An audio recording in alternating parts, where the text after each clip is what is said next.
اعوذ باللہ من الشیطان الرجیم، بسم اللہ الرحمن الرحیم۔ قرآن کریم فرقان حمید کے 30ویں پارے کی مختصر سوروں کی ذیل میں انتہائی اختصار کے ساتھ شرح جو ہے وہ آپ کے سامنے پیش کی جا رہی ہے۔ اسی سلسلے میں آج جس سورہ کا انتخاب کیا وہ ہے سورہ مبارکہ عادیات۔ اس سے پہلے کہ اس کے مطالب کی جانب ہم قدم بڑھائیں کہ جس کے اندر خدا نے انسان کی اس عیب اور اس برائی کی جانب اشارہ کیا ہے اور اس صفت کی جانب اشارہ کیا ہے کہ جیسے اگر انسان ٹھیک کر لے اس کے تمام کام ٹھیک ہو جاتے ہیں، اس کی دنیا سنور جاتی ہے، اس کی آخرت سنور جاتی ہے۔ اور اگر جس برائی میں انسان ڈوبتا چلا جائے تو یہ ایک طریقے سے چابی ہے تمام برائیوں کی۔ اس جانب جو ہے وہ آیت ہمیں اشارہ کرتی دکھائی دیتی ہے۔ اس سے پہلے کہ جس کے مطالب پہ آئیں، اس سورہ کا پڑھنے کا ثواب کیا ہے اور کیا فضیلت روایات میں ہمیں دکھائی دیتی ہے۔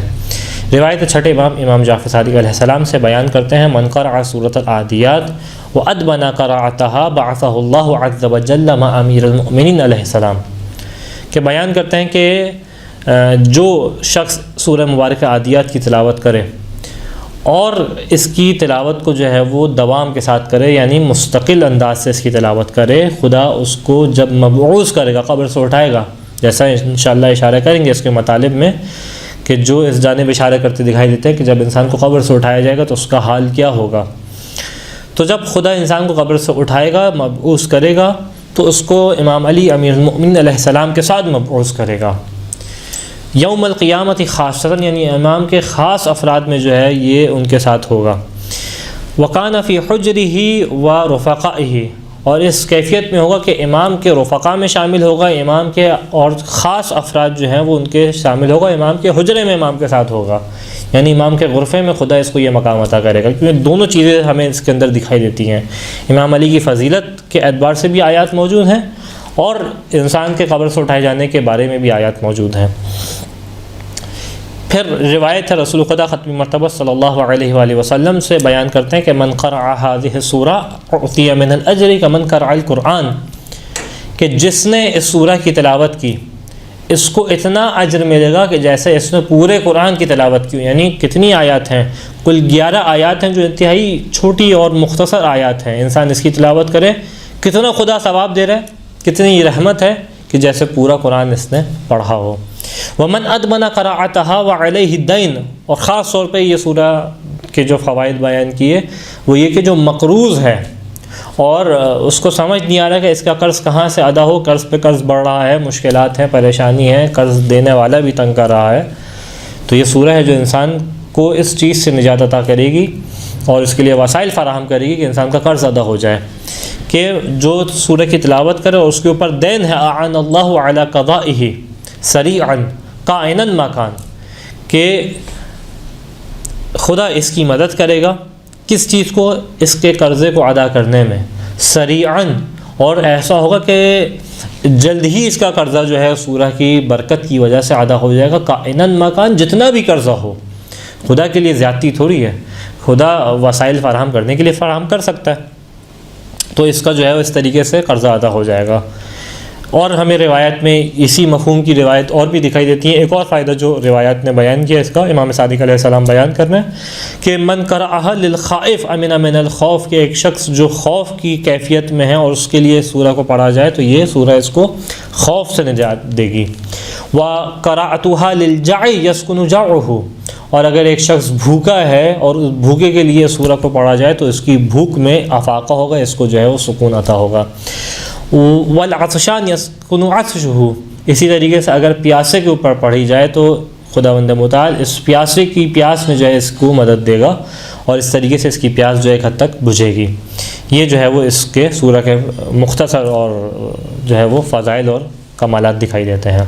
سورہ کے اندر جیسا اشارہ کیا کہ جو مطالب ہیں وہ اس جانب اشارہ کرتے ہیں کہ انسان کس طریقے سے دنیا میں ہے اور وہ کون سی چیز ہے جو انسان کو دنیا کے اندر شدت کے ساتھ کھینچے جا رہی ہے، اور نتیجتاً انسان غافل ہو رہا ہے قیامت سے، اور جب قیامت میں حاضر ہوگا تو خدا ایک ایک چیز کا حساب کرے گا، اور وہ کیا ہے؟ حب دنیا، کہ حب دنیا راس کل خطیہ، روایت پیش کی تھی کہ یہ حب دنیا ہے کہ جو تمام برائیوں کی جڑ ہے، اور اسی حب دنیا کی جانب جو ہے وہ خدا نے اشارہ کیا، اور ساتھ میں آیات کی ترتیب سے یہ بھی سمجھ میں آ جائے گا ہمیں کہ اس حب دنیا کا علاج کیا ہے، کس طریقے سے اس حب دنیا کو انسان اپنے دل سے ختم کرے۔ آغاز ہوتا ہے اس کا والعادیات ضبحا فالموریات قدحا فالمغیرات صبحا فاثرن به نقعا فوسطن به جمعا۔ آغاز ہو رہا ہے سورہ کا، اور آغاز میں قسم کھائی جا رہی ہے۔ کس چیز کی قسم کھائی جا رہی ہے؟ والعادیات ضبحا، اور ان تیز دوڑنے والے گھوڑوں کی قسم کہ جب وہ تیزی سے دوڑ رہے ہوتے ہیں، ان کی سانس، جب گھوڑا تیز دوڑتا ہے تو اس کی سانس جو ہے وہ اس کی باقاعدہ ایک آواز محسوس ہوتی ہے، جس کو ہم اردو میں کہتے ہیں فراٹے بھرنا۔ تو فراٹے بھرتے ہوئے اور دوڑتے ہوئے گھوڑے کی قسم۔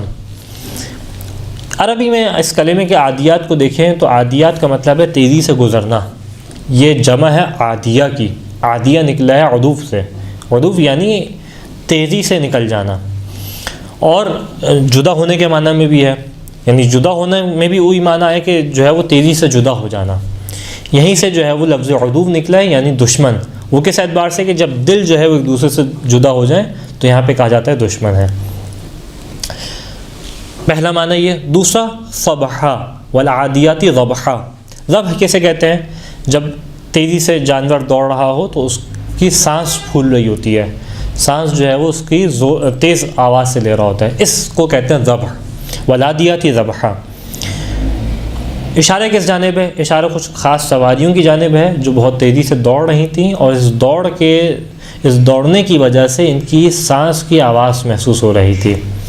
اب کیونکہ یہ واضح نہیں ہے کہ کون سی سواریاں ہیں، یہاں پہ سوال پیدا ہوتا ہے کہ کون سی سواریاں ہیں جن کے بارے میں خدا قسم کھا رہا ہے، اور کیونکہ آیت کے اندر واضح نہیں ہے والعادیات ضبحا، ایک سواری ہیں جو دوڑ رہی ہیں کہ جن کی خدا قسم کھا رہا ہے، لہذا کیونکہ آیت کے اندر واضح نہیں ہے ہمیں خود سے یہاں پہ فیصلہ نہیں کر سکتے، بلکہ اس کے پاس جانا پڑے گا جس کے پاس علم کتاب ہے، یعنی ائمہ علیہ السلام کے پاس، رسول خدا کے پاس، اور وہاں سے معلوم کرنا پڑے گا ان سواریوں سے مراد کون ہیں۔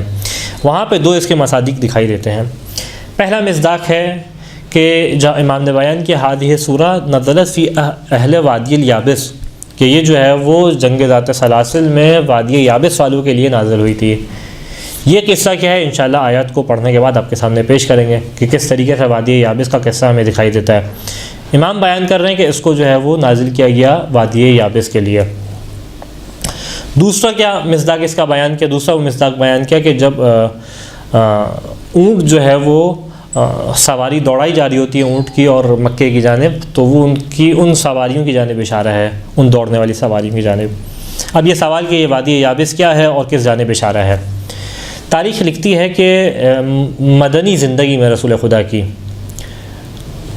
اہل وادی یابس نے اس بات کا فیصلہ کیا کہ جو کہ آپ کو حجاز کے نارتھ سائڈ پہ یہ وادی موجود ہے، انہوں نے فیصلہ کیا کہ اس چیز کا فیصلہ کیا کہ 12,000 سوار جو ہے وہ ایک ساتھ جمع ہیں، اور اتنا شدید فیصلہ کیا کہ ایک دوسرے کے ساتھ حلف اٹھایا، اور اس بات کے اوپر حلف اٹھایا کہ ایک دوسرے سے جدا نہیں ہوں گے، ایک دوسرے کا ساتھ نہیں چھوڑیں گے، یہاں تک کہ رسول خدا اور مولا کائنات علیہ السلام کو جو ہے وہ شہید کر دیں، اور اس موقع تک جو ہے وہ ایک دوسرے سے جدا نہیں ہوں گے۔ تاریخ لکھتی ہے کہ روایات بیان کرتی ہیں، چھٹے امام اس روایت اور پورے قصے کو بیان کر رہے ہیں کہ جبرائیل جو ہے وہ رسول خدا کے پاس نازل ہوئے اور کہا کہ اللہ کے رسول اس طریقے سے اہل وادی یابس کے 12,000 سوار جو ہے انہوں نے حلف اٹھایا اس بات کے اوپر کہ آپ کو اور آپ کے بھائی علی کو جب تک جو ہے وہ شہید نہ کر دیں ایک دوسرے سے جدا نہیں ہوں گے۔ اور اس کے بعد جبرائیل نے کہا کہ فلاں صاحب، روایات کے اندر الفاظ نقل ہے لیکن میں مصلحت کی خاطر ان الفاظ اور اس نام کو پیش نہیں کر سکتا، کہا کہ فلاں صاحب کو جو ہے وہ ان کی سربراہی میں 4,000 کا لشکر تیار کیجیے جس میں مہاجر بھی ہوں، جس میں انصار بھی ہوں، اور ان کو تیار کرنے کے بعد جو اہل وادی یابس کے پاس بھیجیے، ان کے سامنے اسلام پیش کریں، اگر اسلام قبول کرتے ہیں تو صحیح، ورنہ جو ہے وہ جنگ و جدال ہوگا۔ یہاں تک تاریخ لکھتی ہے کہ لشکر تیار کیا گیا ان فلاں صاحب کے جن کا جبرائیل نے نام لیا، تو ان کی سربراہی میں لشکر کو تیار کیا، ان کی سربراہی میں لشکر کو تیار کرنے کے بعد بھیجا گیا۔ لشکر پہنچا وادی یابس میں، داخل ہوا، اس وادی میں جو ہے وہ نیچے اترا یہ لشکر، اترنے کے بعد جو ہے وہ اس وادی کے جو 12,000 سوار تھے ان میں سے 200 سوار انتہائی تیار ہو کے اور اسلحہ اپنے اوپر لاد کے جو ہے وہ ملنے آئے مسلمانوں کے لشکر سے، اور سوال کیا کون ہو، کہاں سے آئے ہو، اور کس کی جانب جانا چاہتے ہو؟ تو بیان کیا کہ ہم جو ہیں وہ اللہ کے رسول کی جانب سے آئے ہیں، اور جو ہے فلانے کی سربراہی میں ہیں، اور چاہتے ہیں کس چیز کو؟ ہم چاہتے ہیں کہ تم لوگ اسلام لے کے آ جاؤ ورنہ جنگ و جدال ہوگا، یہ اللہ کے رسول کا حکم لے کے آئے ہیں۔ وادی یابس کے افراد نے جو ہے وہ اس کو ڈرایا دھمکایا اور کہا کہ اگر جو ہے ہمارے درمیان قرابت نہ ہوتی تو تمہیں اور تمہارے ساتھ جتنے افراد آئے سب کو جو ہے وہ جنگ کر کے قتل کر دیتے۔ ان صاحب کے اوپر جو خوف طاری ہوا، خوف طاری ہونے کے بعد اپنی مسلمانوں کی فوج میں گئے، اور جانے کے بعد کہتے ہیں کہ مجھے جو محسوس ہوتا ہے وہ یہ کہ ہم واپس چلتے ہیں۔ اب مسلمانوں نے ان کی ملامت شروع کی، کہا کہ تم اللہ کے رسول کی مخالفت کر رہے ہو، اللہ کے رسول نے یہ کہا تھا کہ ان کے سامنے جو ہے وہ اسلام کو پیش کرو، نہیں قبول کرتے تو ان سے جنگ و جدال کرو، قتال کرو ان سے، اور بغیر قتال کیے جا رہے ہو۔ تو کہنے لگے کہ جو میں جانتا ہوں تم نہیں جانتے، لہذا جو ہے واپس چلیں۔ اب سردار تھے، بلا کے سارے مسلمانوں کو واپس آنا پڑا۔ جبرائیل نازل ہوئے، اللہ کے رسول شدید غضبناک ہوئے، غضبناک ہونے کے بعد کہا کہ اے فلاں تم نے میری حکم سے روگردانی کی ہے، تم نے اس بات کی نافرمانی کی ہے جو میں نے تمہیں حکم دیا تھا، تم نے عصیان کے مرتکب ہوئے ہو، تمہیں کچھ اور کہا تھا اور کچھ اور کر کے آئے ہو۔ اور انتہائی غضبناک عالم میں اللہ کے رسول نے جو ہے وہ اس بات کو پیش کیا۔ اس کے بعد ممبر پہ گئے، ممبر پہ جانے کے بعد جو ہے خدا کی حمد کی، حمد کرنے کے بعد اس پورے قصے کو پیش کیا، کہا کہ میں نے فلانے کو کہا تھا، اس نے میری بات کی، سروگردانی کی، میری معصیت کی، اور پھر جبرائیل نے مجھے حکم دیا کہ اب فلانے صاحب کو بھیجا جائے، یہاں تک کہ فلانے صاحب کو سربراہی میں لشکر گیا، ویسے ہی وادی یابس میں داخل ہوا۔ داخل ہونے کے بعد اسی طریقے سے 200 سوار آئے، سوار آنے کے بعد ان لوگوں نے ان کو جو ہے ڈرایا دھمکایا اور کہا کہ تمہیں مار دیں گے، اور یہ بھی ڈر کے واپس آ گئے۔ اور اسی انداز سے اللہ کے رسول جو ہے غضبناک ہوئے اور کہا کہ تم نے میری معصیت کی ہے، تم نے میری مخالفت کی ہے۔ یہاں تک کہ اب لمحہ یہ آیا کہ جبرائیل نے خبر دی، اللہ کے رسول ممبر پہ گئے، بیان کیا، وہ سب کچھ ویسا ہی ہوا، اور پھر کہا کہ اس دفعہ مجھے خبر دی ہے کہ میرے بھائی علی بن ابی طالب کی سربراہی میں لشکر کو بھیجا جائے، اور یہ بھی خبر دی۔ اب اس دفعہ جو ہے وہ اگلا عجیب جملہ کہا جو پہلے نہیں کہا تھا، وَأَخْبَرَنِي أَنَّ اللَّهَ يَفْتَحَ عَلَيْهِ وَعَلَىٰ أَصْحَابِهِ، اور اس بات کی خبر بھی دی ہے کہ اللہ اس کے ہاتھوں پہ اور اس کے اصحاب کے ساتھ جو ہے فتح کو لکھ دے گا، یعنی اب یہ جب جائیں گے تو فاتح صورت میں آئیں گے، یہ ایسے ہی واپس نہیں پلٹیں گے۔ لہٰذا تاریخ بتاتی ہے کہ امام کے لشکر کو تیار کیا گیا، وہی 4000 جو ہے وہ لشکر پھر تیار ہوا، اور اب کی دفعہ جب لشکر چلا ہے تو روایات بیان کرتی ہیں کہ اس انداز میں لشکر آگے بڑھ رہا تھا کہ لشکر کی چال بالکل مختلف تھی، اور امام بڑی تیزی کے ساتھ جو ہے وہ لشکر کو آگے لے کے جا رہے تھے، اور مسلسل یہ بات تھی کہ اللہ کے رسول نے حکم کہا ہے، اللہ کے رسول سے حکم کی روگردانی نہیں کر سکتے، اور بڑی تیزی کے ساتھ جو ہے وہ لشکر کو آگے لے کے چلے۔ اب جب وادی یابس میں لشکر پہنچا تو اسی انداز سے وہاں سے 200 سوار آئے، اسلحہ ڈالا ہوا ہے، اور اسی انداز سے کہا کہ کون ہو، کہاں سے آئے ہو، کس کے پاس جانا چاہتے ہو۔ تو اب جو ہے امام نے اپنا تعارف کرایا، اور کس انداز میں، فانا علی ابن ابی طالب، کہ اب جو ہے وہ علی خود آئے ہیں۔ اور جیسے یہ بات سنی اور پھر اپنا تعارف کیا کہ وہ اخو رسول اللہ و رسولہ، کیا رسول خدا کا جو ہے وہ بھائی بھی ہوں، اور رسول خدا کی جانب سے تمہارے پاس بھیجا گیا ہوں۔ اور کیا کہا کہ ادعوکم الی شہادت ان لا الہ الا اللہ، اور نہ صرف آیا ہوں بلکہ تمہیں دعوت دیتا ہوں کلمہ توحید کی جانب، کہ اگر اس کو قبول کرتے ہو تو صحیح ہے، وَأَنَّ مُحَمَّدًا رَسُولُ اللَّهِ، اور محمد کی رسالت کی جانب تمہیں پکارتا ہوں، اگر قبول کرتے ہو تو صحیح ہے، ورنہ قتال کے لیے تیار ہو جاؤ۔ جیسے ہی انہوں نے، اب لہجہ بالکل مختلف ہے، پچھلی دفعہ لہجہ بالکل مختلف تھا، اب جیسے انہوں نے سنا تو کہا کہ ایاک اردنا وانت طلبنا، کہ ہم تمہارا ہی تو ارادہ کرتے تھے، آپ سے ہی تو جنگ و جدال چاہتے تھے۔ بس یہ طے ہوا کہ اگلے دن صبح جو ہے وہ جنگ ہوگی۔ تاریخ لکھتی ہے صبح کا، رات کا پہر گزرا، صبح کا وقت آیا، یہاں صبح کی نماز ادا ہوئی، اور بڑا زوردار قسم کا حملہ جو ہے وہ لشکر کے اوپر کیا، اور ایسا حملہ کیا لشکر کے اوپر کہ کچھ ہی لمحوں کے اندر وہ 12,000 کا لشکر، یہ 4,000 کا لشکر، لیکن اتنا زوردار حملہ تھا کہ کچھ ہی لمحوں کے اندر تمام جن کو قتل کرنا تھا قتل کر دیا گیا، جن کو قیدی بنانا تھا قیدی بنا لیا گیا، اور تمام مال و دولت جو جنگ کے نتیجے میں ملنا تھا، مال غنیمت، وہ بھی مل گیا۔ اتنا زبردست قسم کا، زوردار قسم کا حملہ تھا، یہاں تک کہ تاریخ لکھتی ہے کہ ابھی مولا کائنات اس جنگ کو جیتنے کے بعد واپس نہیں پلٹے تھے کہ جبرائیل امین رسول خدا کے پاس آئے، اور رسول خدا کے پاس آنے کے بعد کہتے ہیں کہ اللہ نے علی کے ہاتھ پہ فتح لکھ دی ہے، اور اس بات کی خبر دی۔ اللہ کے رسول ممبر پہ گئے، ممبر پہ جانے کے بعد اللہ کی حمد و ستائش کی، اور پھر کہا کہ مجھے جبرائیل نے خبر دی ہے کہ جو ہے وہ علی اور اس کا لشکر کامیاب ہو گیا ہے، اور مجھے جو ہے وہ اس بات کا حکم بھی ملا ہے کہ مدینہ سے باہر نکل کے علی کا استقبال کریں۔ تاریخ لکھتی ہے کہ 3 میل مدینہ سے باہر رسول خدا اصحاب کے ساتھ گئے ہیں، یہاں تک کہ مولا کائنات کے اس لشکر کا استقبال کریں، اور جیسے ہی لشکر آتا ہوا دکھائی دیا تو رسول خدا خود مولا کائنات کو عزت اور ان کو شرف عطا کرنے کے لیے اپنی سواری سے اتر گئے۔ مولا کائنات بھی سواری سے اتر گئے، جیسے ہی دیکھا کہ رسول خدا سواری سے اترے ہیں تمام اصحاب بھی سواری سے اتر گئے، اور آگے بڑھنے کے بعد جو ہے مولا کائنات کی پیشانی کا بوسہ لیا اور اس انداز میں لشکر کو استقبال کیا، اور انتہائی خوشی اور مسرت کے عالم میں۔ پس امام بیان کرتے ہیں کہ یہ سورہ کس کے بارے میں ہے؟ یہ سورہ اس ہی جنگ کے بارے میں ہے، اور اس سے مراد کیا ہے؟ وہی گھوڑے ہیں، وہی سواریاں ہیں کہ جو جنگ ذات سلاسل، اس کو ذات سلاسل کہنے کی وجہ کیا ہے؟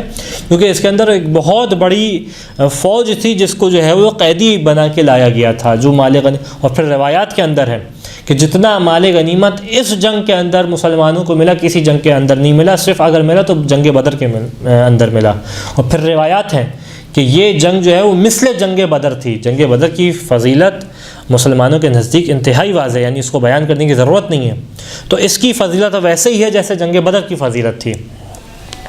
پس اشارہ کس جانب ہے؟ والعادیات ضبحا، ان تیز دوڑتے ہوئے گھوڑوں کی قسم۔ وہ کون سے گھوڑے؟ وہ وادی یابس کے اندر جو صبح کے وقت جو ہے مولا کائنات نے دوڑائے تھے، اور کتنے فضیلت، یعنی نسبت کی وجہ سے فضیلتیں آتی ہیں ہمارے ہاں۔ تو یہاں پہ کیسی نسبت ملی کہ خدا قرآن کے اندر ان کی قسم کھا رہا ہے کہ ان گھوڑوں کی قسم، ان سے نکلنے والی سانسوں کی جانب اشارہ کر رہا ہے۔ فالموریات قدحا، جب یہ گھوڑے دوڑتے ہیں تو ان کی کیفیت کیا ہوتی ہے کہ ان کے ٹاپوں سے چنگاریاں نکل رہی ہوتی ہیں۔ موریات نکلا ہے ایرا سے، ایرا کا مطلب ہے آگ کو لگانا، آگ کا لگایا جانا۔ قدحا کہتے ہیں کہ جب 2 لوہے آپس میں ٹکرائیں یا پتھر آپس میں ٹکرائے اور ٹکرانے کے سبب سے چنگاری نکلے۔ فالموریات قدحا، کہ جب یہ گھوڑے دوڑتے ہیں بڑی، جب جو ہے باقاعدہ رفتار سے دوڑ رہے ہوتے ہیں تو وادی یابس میں پتھروں سے گویا ان کی ٹاپیں ٹکراتی تھیں، اور اتنی رفتار ہوتی تھی ان کے دوڑنے میں کہ ان کی ٹاپیں ٹکرانے کی وجہ سے جو ہے وہ چنگاریاں نکلتی تھیں۔ پس خدا جو ہے وہ قسم کے اندر ان کی چنگاریوں کی جانب بھی اشارہ کر رہا ہے۔ یہ ادا اتنی پسند آئی ہے کہ ان سواریوں کے دوڑنے کی قسم بھی کھائی جا رہی ہے، ان کے پیروں سے نکلنے والی ٹاپوں سے چنگاریوں کی جانب بھی جو ہے اشارہ کیا جا رہا ہے۔ فالمغیرات صبحا، اور صبح کے وقت جو ہے وہ حملہ کرتے ہیں، بڑا زوردار قسم کا ہجوم کرتے ہیں صبح کے وقت۔ مغیرات کیسے کہتے ہیں؟ مغیرات کہتے ہیں دشمن کے اوپر تابطوڑ حملہ کرنا، یعنی بڑا زوردار قسم کا حملہ کرنا دشمن کے اوپر۔ فالمغیرات صبح، کس وقت حملہ کرتے ہیں؟ صبح کے وقت۔ کیوں؟ کیونکہ صبح کے وقت وادی یابس والوں کے اوپر جو ہے وہ حملہ کیا تھا۔ فَأَثَرْنَ بِهِ نَقْعًا، یہاں تک کہ غبار اور مٹی کے اندر ڈوب جاتے ہیں۔ اثرنا کا مطلب ہے جو لغت نے بیان کیا وہ یہ کہ غبار کا ہوا میں اڑنا، اور جو ہے وہ اس طریقے سے مٹی، جب گھوڑے تیزی سے دوڑتے ہیں تو مٹی ہوا میں اڑتی ہے جہاں پہ پھر منظر دکھائی نہیں دے رہا ہوتا، جو اندر ہوتا ہے اس مٹی کے اس کو تو دکھائی دے رہا ہوتا ہے، لیکن جو باہر ہوتا ہے اس کو منظر دکھائی نہیں دے رہا ہوتا۔ فَأَثَرْنَ بِهِ نَقْعًا، نقعہ کہتے ہیں کسی چیز کا پانی میں ڈوب جانا۔ جب گھوڑا بہت تیزی سے، اور ایک گھوڑا نہیں پوری فوج جو ہے بہت تیزی سے دوڑ رہی ہو، تو مٹی بہت زیادہ ہوا میں اڑتی ہے، اور ایسا محسوس ہوتا ہے، منظر کچھ ایسا محسوس ہوتا ہے جیسے یہ مٹی کے تالاب میں ڈوب گئے ہوں۔ فَأَثَرْنَ بِهِ نَقْعًا، اس انداز سے گھوڑے دوڑے کہ جو ہے وہ محسوس ہوتا تھا مٹی کے اندر ڈوبے ہوئے ہوں۔ تو خدا جو ہے اس اڑنے والی مٹی کی جانب بھی اشارہ کر رہا ہے۔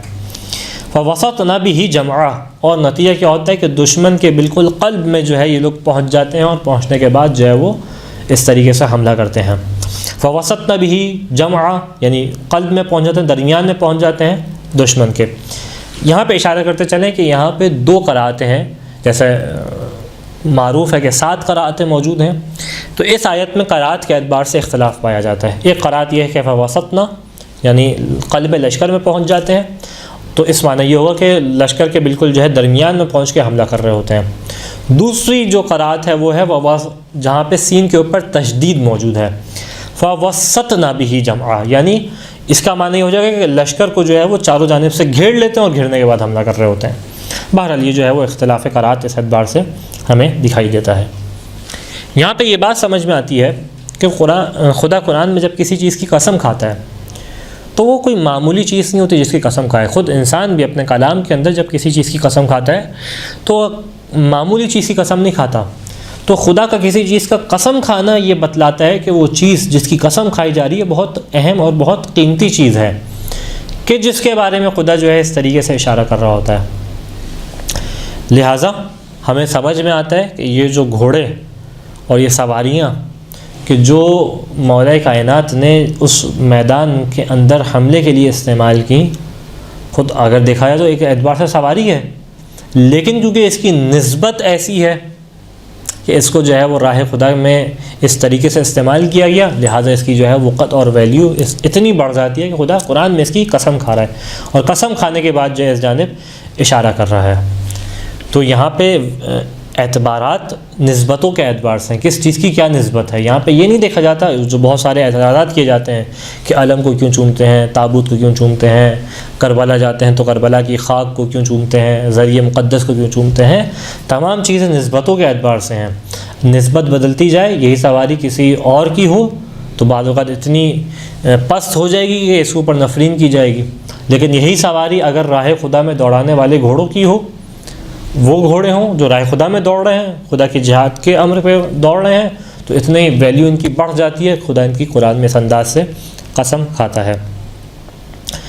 اب سوال یہ کہ کس چیز کی قسم کھائی جا رہی ہے، اور وہ کیا کہ ان الانسان لربہ لکنود، جیسا پہلے بھی بیان کیا کہ قسم کھانے کا ایک مقصد یہ ہوتا ہے کہ سامنے والا بات پہ یقین نہیں کرے گا، تو اس کے بے یقینی کی کیفیت کو دور کرنے کے لیے انسان قسم کھاتا ہے۔ یہ جو اس کے اندر ایک بے یقینی کیفیت ہے، اس خاطر کہ اس بے یقینی کیفیت کو ختم کیا جائے، انسان اپنے کلام کے اندر کچھ ایسی چیزیں لے کے آتا ہے کہ جس سے مزید تاکید پیدا ہو سکے، اور قسم ان میں سے ایک تاکیدات میں سے ایک تاکید ہے۔ لہٰذا وہ کون سی چیز ہے کہ جس کو انسان قبول نہیں کرے گا، وہ کیا کہ ان الانسان لربہ لکنود، یقیناً انسان جو اپنے رب کا بڑا ناشکرا ہے۔ کنود کہتے ہیں کسی دو چیزوں کے جدا ہو جانے کے معنی میں۔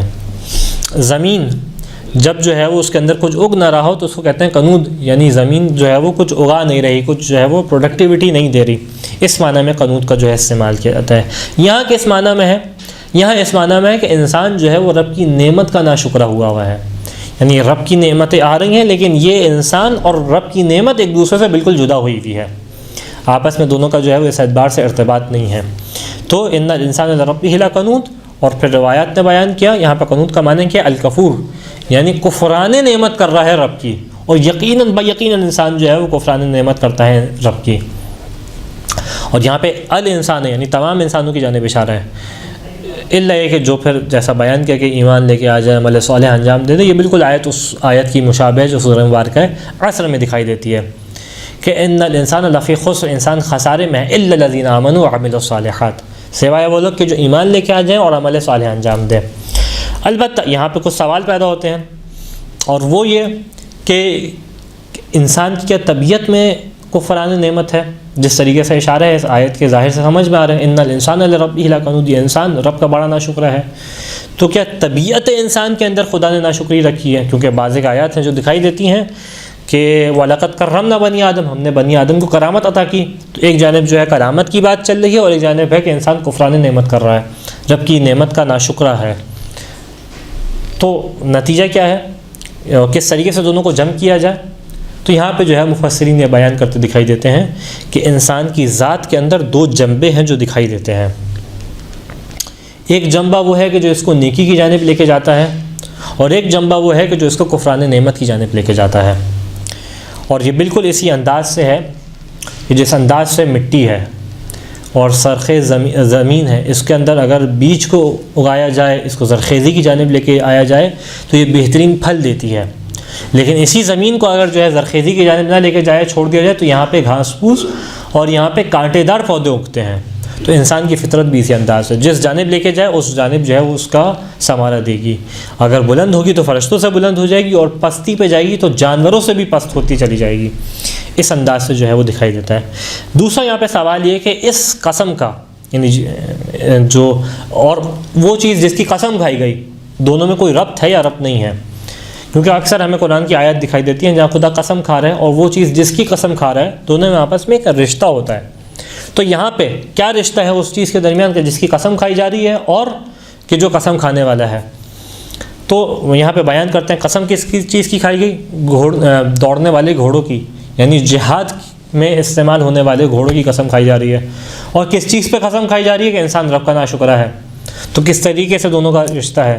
تو اس انداز سے یہاں پہ مفسرین بیان کرتے ہیں۔ تو یہاں پہ ایک جانب وہ انسان ہے، یعنی انسان کی دو کیفیات کی جانب اشارہ ہے۔ ایک جانب وہ انسان ہے کہ جو اپنے رب کی معمولی نعمتوں کا بھی شکر ادا نہیں کر رہا، اتنا ناشکرہ ہوا ہوا ہے، بھول گیا کہ کون اس کو نعمتیں ادا کر رہا ہے۔ ایک جانب یہ انسان ہے۔ اس کے مقابل میں وہ انسان ہے کہ جو اپنے آپ کو، اپنے نفس کو، سب کو خدا کے اوپر قربان کرنے کے لیے تیار ہے اور ہنسی خوشی انداز سے خدا کے اوپر قربان کر رہا ہے۔ تو جو ناشکرہ ہے اس کو بتلایا جا رہا ہے، دیکھو ذرا وہ بھی تو ہے جو ہمارے اوپر اپنا سب کچھ قربان کرنے کے لیے تیار ہے، جس کی کیفیت کیا ہے کہ وَمَن يَشْرِ نَفْسَهُ ابْتِغَاءَ مَرْضَاتِ اللَّهِ، جو لیٹتا ہے سوتا ہے تو کس انداز میں کہ اپنے نفس کو بیچ دیتا ہے۔ ایک جانب وہ بھی ہے اور ایک جانب تم ہو کہ جو رب کی بنیادی نعمتوں کا بھی ناشکر کر رہے ہو۔ وَإِنَّهُ، اگلی آیت نمبر 7، وَإِنَّهُ عَلَى ذَلِكَ لَشَهِيدٌ، پہلی 5 آیتوں کے اندر قسم، اس کے بعد جو ہے اس جانب اشارہ۔ وَإِنَّهُ عَلَى ذَلِكَ لَشَهِيدٌ، اور انسان جو ہے وہ اس چیز کے اوپر گواہ بھی ہے۔ یعنی انسان ایسا نہیں ہے کہ صرف رب کی نعمت کا شکر ادا نہیں کر رہا، بلکہ گواہ بھی ہے کہ وہ رب کی نعمت کا شکر ادا نہیں کر رہا، کفران نعمت کر رہا ہے۔ ان الانسان علی نفسہ بصیرہ، کہ یقیناً انسان جو اپنے نفس کے اوپر کیا ہے، بصارت رکھتا ہے، جانتا ہے اپنے آپ کو۔ ایسا نہیں ہے کہ بالکل اس کو معلوم نہیں ہو کس انداز سے کر رہا ہے، اس کو بھی سمجھ میں آ رہا ہے نعمت کس کی جانب سے ہے، اور اگر شکر ادا نہیں کر رہا تو اس کو بھی سمجھ میں آ رہا ہے کہ شکر ادا نہیں ہو رہا۔ وجہ کیا ہے؟ اور یہ بہت بنیادی وجہ ہے کہ جو ہمیں تمام دشمنان اہل بیت علیہ السلام کے اندر دکھائی دیتی ہے کہ انہیں معلوم تھا اہل بیت حق پہ ہیں، انہیں معلوم تھا ہم غلط کر رہے ہیں، لیکن پھر بھی کر رہے تھے۔ اور وہ بنیادی ترین وجہ کیا ہے؟ وَإِنَّهُ لِحُبِّ الْخَيْرِ لَشَدِيدٌ۔ مسئلہ کہاں پہ آتا ہے؟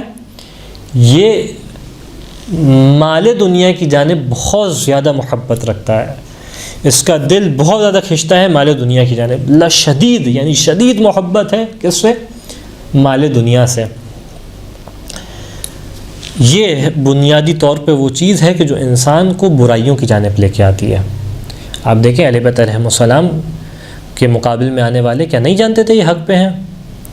آپ وہ ان اشعار کو دیکھیں جو عمر سعد روز عاشور سے کچھ دن پہلے کہہ رہا ہے، واضح طور پہ اقرار ہے اس چیز کا کہ امام حسین حق پہ ہیں اور میں امام حسین کے خلاف جو جا رہا ہوں میں غلط کر رہا ہوں، یہ فرزند رسول ہیں، لیکن پھر بھی کیا کر رہے ہیں؟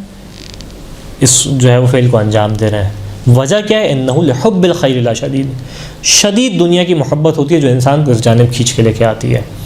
یہ دنیا کی محبت ہے، یعنی جیسا روایت پیش کی آغاز میں کہ رأس کل خطیۃ حب الدنیا، تمام برائیوں کی جڑ کیا ہے؟ دنیا کی محبت ہے۔ دنیا کی محبت اگر انسان کے اندر رہے یہ انسان کو کھینچتی رہتی ہے برائیوں کی جانب۔ مال کو مال کہنے کی وجہ بھی یہی ہے کہ انہ یمیل، کہ یہ جو ہے انسان کو کھینچتا ہے اپنی جانب۔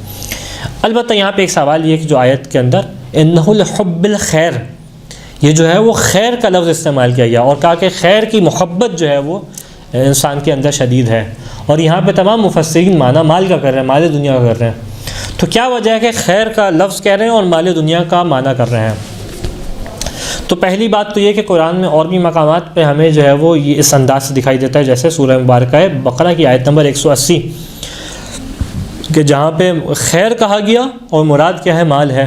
اور کیا کہ جب وصیت کے بارے میں خدا احکام بیان کر رہا تھا وَكُتِبَ عَلَيْكُمْ إِذَا حَضَرَ أَحَدُكُمُ الْمَوْتُ وَأَن تَرَكَ خَيْرَ الْوَصِيَّةِ، کہ خدا نے جو ہے وہ اس بات کو لکھا ہے کہ تم جو ہے وہ جب تمہارے اوپر میں سے کسی کے اوپر موت آ جائے اور جو ہے وہ کچھ مال چھوڑ جائے وصیت کے طور پہ. تو یہاں پہ کیا ہے؟ خیر کا لفظ ہے اور معنی کس جانب ہے؟ مال کی جانب. تو سوال، مال کے اندر خیر کا اگر لفظی معنی دیکھا جائے تو خیر کہتے ہیں اچھائی کو، جس کے اندر اچھائی ہو. تو خدا یہاں پہ مال کو اچھا کیوں کہہ رہا ہے اور مال کی جانب اشارہ اچھائی سے کیوں کر رہا ہے؟ جبکہ یہاں پہ اگر سیاق آیت دیکھا جائے تو مال کو لے کے آیا جا رہا ہے ایک نفی کے طور پہ کہ تم جو ہے اس مال کی محبت میں بہت زیادہ پڑے ہوئے ہو، یعنی مثبت انداز میں مال کو نہیں لے کے آیا جا رہا. ایک چیز. دوسرا کہ مال کے اندر تو مال حرام بھی ہوتا ہے، اور مال کے اندر جو ہے وہ یہی وہ چیز ہے جو انسان کے لیے فتنے کا سبب بنتی ہے. تو کس طریقے سے مال کو اچھا کہا جا رہا ہے؟ تو یہاں پہ مفسرین دو انداز سے، مختلف انداز سے اس کی توجیہ کرتے دکھائی دیتے ہیں. ایک پہلا کیا بیان کیا کہ یہاں پہ مال کو خیر کہنے کی وجہ ہے کیونکہ لوگ اس کو خیر کہتے ہیں. ایسا نہیں ہے کہ خدا اس جانب اشارہ کر رہا ہے کہ اس کے اندر اچھائی ہے، بلکہ بات کیا ہے کہ لوگ چونکہ اس کو خیر کہتے ہیں لہٰذا خدا بھی خیر کہہ رہا ہے اس اعتبار سے. جیسا کہ بعض ایک آیات کے اندر جہاد کو سو کے اور جو ہے وہ جو لوگ کیونکہ بعضوں کا اس کو برائی کے نام سے جان رہے تھے لہٰذا برائی کے نام سے خدا نے اس کی جانب اشارہ کیا. تو وجہ یہ نہیں کہ عند اللہ یہ جو ہے وہ برا ہے جہاد، بلکہ جہاد تو بہترین چیز ہے کیونکہ لوگ اس کو ایسا کہتے ہیں لہٰذا ایسا کہا. تو لوگ کیونکہ مال کو خیر کہہ رہے ہیں لہٰذا ان کی زبان میں ان کو بات سمجھائی جا رہی ہے. ایک جانب یہ اشارہ کیا. دوسری جانب اشارہ کس جانب ہے؟ دوسری جانب اس جانب اشارہ ہے کہ اگر مال دنیا کو دیکھا جائے تو یہی مال ہے کہ جو بہت ساری نیکیوں کا سبب بھی بنتا ہے، اور فی نفسی ہی مال کے اندر برائی نہیں ہے. اگلی آیت جو بیان کر رہی ہے وہ کیا کہ افلا یعلم اذا بعثر ما فی القبور، کہ کیا یہ لوگ نہیں جانتے. اب یہ اس بات کا علاج بیان کر رہی ہے کہ انسان کے پاس کیا آپشن ہے اور کیا علاج ہے کس چیز کا؟ اس چیز کا کہ اپنے آپ کو حب دنیا سے نکالے. اور جیسا پہلے بھی بیان کیا کہ یہ ترتیب آیات قرآن کے اندر کئی مقامات پہ آپ کو دکھائی دیں گی جہاں حب دنیا کی بات کی، اس کے بعد فوراً جو ہے قیامت کا ذکر کیا، موت کا ذکر کیا. یعنی اس ترتیب سے محسوس ہوتا ہے کہ یہ خود بہت بڑا علاج ہے کس چیز کا، جیسا بہت ساری روایت بھی اشارہ کرتی ہیں کہ ذکر الموت یقلع الغفلہ، کہ موت کا ذکر جو ہے انسان کی غفلت کو جڑ سے اکھاڑ دیتا ہے. لہذا انسان کیسے علاج کرے اپنے حب دنیا کا؟ موت کو یاد کر کے، اس چیز کو یاد کر کے یہ سب کچھ ختم ہو جانا ہے، اور ایک موقع وہ آنا ہے کہ جب خدا کی بارگاہ میں پیش کیے جائیں گے، جب نہ مال ہوگا نہ مال دنیا ہوگی، صرف وہ نیکیاں ہوں گی جو انسان اپنے ساتھ رکھا ہوئے تھا. اور وہ کیا کہ افلا یعلم اذا بعثر ما فی القبور، کہ اس کو معلوم نہیں ہے، کیا اس کو علم نہیں ہے کہ اذا بعثر ما فی القبور، کہ جو کچھ قبر کے اندر ہوگا اس کو باہر نکال لیا جائے گا. لفظ استعمال ہوا بعثرہ، نکلا ہے بعثرہ سے. معنی کیا ہوتا ہے؟ زیر زبر کرنا، یعنی کسی چیز کو الٹا دینا. اور اسی سے اس کا لفظ جو ہے وہ استعمال ہوتے ہوئے آیا کہ کسی چیز کو زمین سے نکالنا، استخراج کرنا. مراد کیا ہے کہ کیا یہ بھول گیا اس چیز کو کہ قبر سے جو کچھ مردے ہیں ان سب کو نکال لیا جائے گا. افلا یعلم اذا بعثر ما فی القبور، قبر سے جو ہے وہ سب کو نکال لیا جائے گا. پھر اس کے بعد کیا ہوگا؟ وحصل ما فی الصدور، اور جو کچھ سینوں میں ہے اس کو جو ہے وہ اس میں سے صحیح اور غلط کی تمیز کی جائے گی. حصلہ یعنی کہ تمیز کرنا، یعنی فرق کرنا چیزوں کے درمیان، کون سی چیز صحیح ہے کون سی چیز غلط ہے. بعض اوقات انسان کے افعال ظاہری طور پہ کچھ ہوتے ہیں لیکن دل میں کچھ ہوتا ہے. خدا کا امتحان بہت باریک ہے. حتیٰ حصلہ کے بارے میں لغت بیان کرتی ہے کہ اگر کسی جو پھل ہے ان میں سے پھل کے چھلکا نکالنے کے بعد مغز کے اوپر سے جو باریک پرت ہوتی ہے اور باریک جھلی ہوتی ہے اس کو نکالنے کو حصلہ کہتے ہیں. یعنی انتہائی باریک بینی کے ساتھ انسان کے دل کا جو ہے وہ معاملات دیکھے جائیں گے. تمہارے دل میں کہاں اچھائی تھی کہاں برائی تھی. وَحُصِّلَ مَا فِي الصُّدُورِ، اور جو کچھ تمہارے دل کے اندر ہوگا وہ سب کو نکال دیا جائے گا. کہ جس کی جانب اور بھی قرآن کی آیت اشارہ کرتی ہے یوم تبلی السرائر، جو کچھ انسان سینوں میں دبائے بیٹھے وہ سب کو باہر نکال دیا جائے گا. وَحُصِّلَ مَا فِي الصُّدُورِ، اور پھر اس میں دیکھا جائے گا وہ کیا چیز ہے جو خیر تھی اور کیا چیز تھی جو شر تھی. یعنی ایک ایک ارادہ جو تم نے دنیا میں کام کرتے ہوئے کیا اس موقع پہ اس کی جانچ پڑتال کی جائے گی، اس کو دیکھا جائے گا. اور یہ وہ چیز ہے جو انسان کو نیکی کی جانب لے کے آئے گی کہ انسان حسن نیت رکھے اپنے افعال کے اندر، نیکی بھی کرے اور نیکی کرتے ہوئے صرف ظاہری افعال سے نیکی نہ ہو بلکہ دل سے بھی نیکی کا ارادہ ہو. حصل ما فی الصدور، جو کہ سینوں میں ہے اس کو نکالا جائے گا. ان ربهم بهم یومئذ لخبیر، اور تمہارا رب جو ہے وہ اس دن بہت ہی خبر ہوگا، ایک ایک چیز سے جاننے والا ہوگا۔ یعنی اس بات کا تصور ذہن میں نہ آئے کہ کوئی چیز تم چھپاؤ گے چھپی رہ جائے گی۔ تمہارے سینوں کے احوال، تمہارے دل میں آنے والے خیالات کو بڑی باریک بینی کے ساتھ اس کے درمیان فیصلہ کیا جائے گا، اور کوئی بھی چیز رب کے علم سے خارج نہیں ہوگی۔ اس دن جو ہے وہ رب کا علم محیط ہوگا انسان کے اوپر۔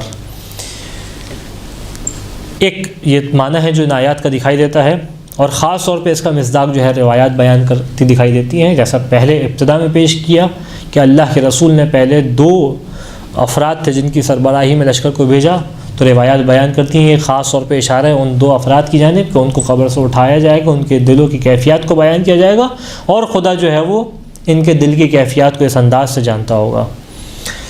خدا بند متعال سے دعا ہے کہ ہمیں اس حب دنیا کے مرض سے بچنے کی توفیق عطا فرما، ان آیات کے اوپر عمل کرنے کی توفیق عطا فرما۔ وآخر دعوانا ان الحمد للہ رب العالمین۔